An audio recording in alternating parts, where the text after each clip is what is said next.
Now we can translate our final flow diagram into LC3 instructions. Now we're going to use comments in order to separate modules and also to document our code. First, we need the code to test the condition.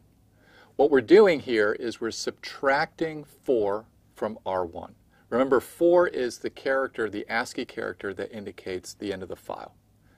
And the way we're doing subtraction is we're adding -4 to R1. Now, if the result of that subtraction is 0, the Z-bit will be set, and that means we've reached the end of the file. That's why we have a branch instruction. You see the opcode of all zeros with the Z-bit as a 1 in order to test to see whether we've reached the end of the file. Now, we haven't yet filled in the PC offset because we don't know how many instructions will follow this branch. So that's a step that we take at the very end once we have all of our instructions written down. The next step is to check for a match with R0. That holds the character that we received from the keyboard.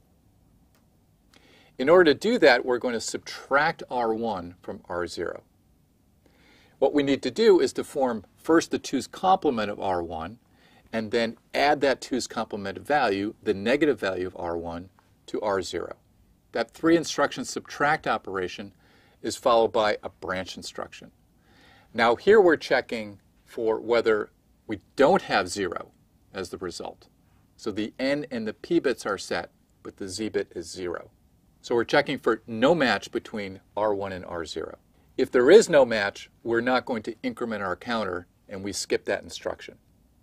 Now again, we don't know the PC offset until we've written down all of our code. If there is a match between R1 and R0, then the branch will not be taken and we will increment R2. The last 2 steps are to increment our file pointer and get the next character.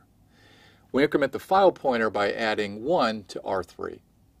To get the next character, we do an LDR instruction with the base register of R3 and an offset of 0. And we load that value into register 1. Now once we fill in our PC offsets, then we'll have the complete machine code program for subtask B.